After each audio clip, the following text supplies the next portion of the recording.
السلام علیکم. میں ڈاکٹر فرخندہ، ایسوسیٹ پروفیسر شعبہ اردو.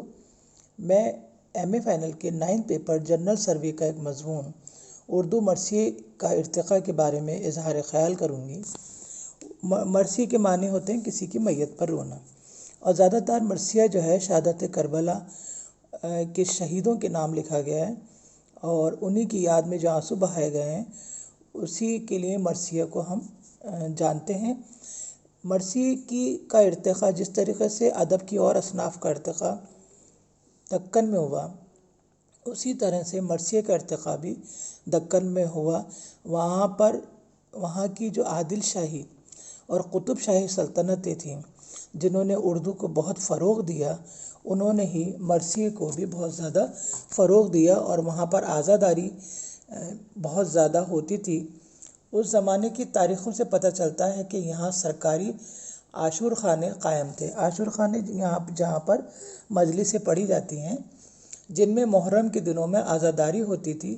قلی قطب شاہ شاعر تھا اور مرثیے بھی کہتا تھا. اس کا طریقہ تھا کہ محرم کے دنوں میں شاہی لباس ترک کر کے ماتمی لباس پہنتا تھا اور شراب کو ہاتھ تک نہ لگاتا تھا. شاہی سرپرستی کا نتیجہ یہ ہوا کہ رعایا بھی اس طرف مائل ہوئی. صرف مسلمان ہی نہیں بلکہ غیر مسلم بھی عزاداری میں شریک ہوتے تھے.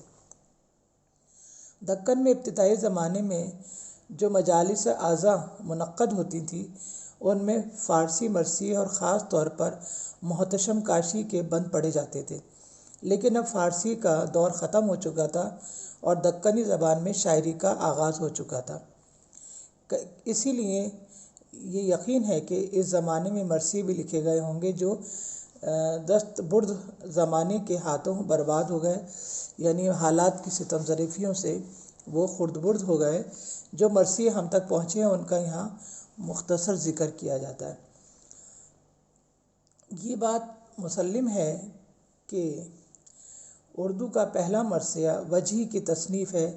وجہی اردو کا نامور شاعر نثر و نگار ہے. مثنوی قطب مشتری اور سب رس اس کے یادگار کارنامے ہیں. اس کی واردات پر ہم ابراہیم قطب شاہ کے عہد میں اور وفات عبداللہ قطب شاہ کے عہد میں ہوئی. اس کی ولادت ابراہیم قطب شاہ کے عہد میں ہوئی اور وفات عبداللہ قطب شاہ کے عہد میں ہوئی. اس لیے کہا جا سکتا ہے کہ اس کا عہد شعر و ادب کے فروغ کا عہد تھا. اندازہ ہوتا ہے کہ اس کے زمانے میں بھی سیدھی سادھی زبان میں مرثیے کہے جاتے تھے.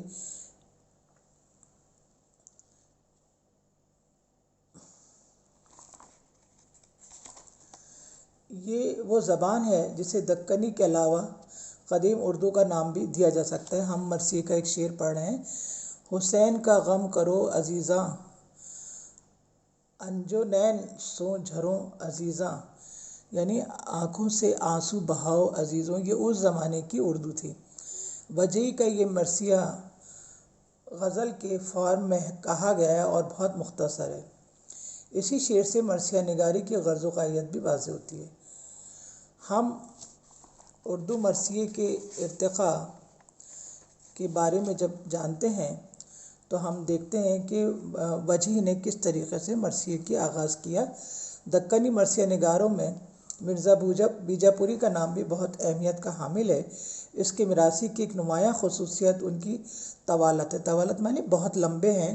گویا اب مرثیوں میں واقعات کربلا کا تفصیلی بیان ہونے لگا تھا. ایک خاص بات یہ کہ اب مخصوص موضوعات پر پورے مرثیے لکھے جانے لگے تھے. مثلاً مرزا بیجاپوری کا ایک پورا مرثیہ جس میں 250 سے زیادہ شعر حضرت قاسم سے متعلق ہیں. اسے اہل بیت سے ایسی عقیدت تھی کہ ان کے سوا اور کسی کی مدح نہیں کی. ایک بار جب بیجاپور کے فرمانروا علی عادل شاہ نے اسے اپنے دربار سے وابستہ کرنا چاہا اور اپنی شان میں قصیدے کہنے کی فرمائش کی تو اس نے یہ کہہ کر معذرت کر لی کہ جو زبان بزرگان دین کی مدح کے لیے وقف ہو چکی ہے اس سے کسی اور کی مدح نہیں ہو سکتی. اس کے یہاں تسلسل بیان کی خوبی نمایاں ہے. اس نے قصیدے کے طور پر حضرت حر کا مرثیہ لکھا جس کا پہلا مصرع ہے: یک گھڑی چندر نمن پائے ہیں جب دونوں شراف۔ ہاشمی بیجاپوری بھی ایک نامور مرثیہ نگار ہے۔ وہ پیدائشی طور پر نابینا تھا۔ اس کی زبان بہت صاف اور رواں ہے۔ اس کا ایک شعر ملاحظہ ہو: گلزار احمدی پہ چلی سرسر خزاں، کانٹوں پہ سوگوار ہو بیٹھے ہیں بلبلاں۔ اس کے آگے ہم اگلے لیکچر میں پیش کریں گے بقیہ حصہ۔ اللہ حافظ۔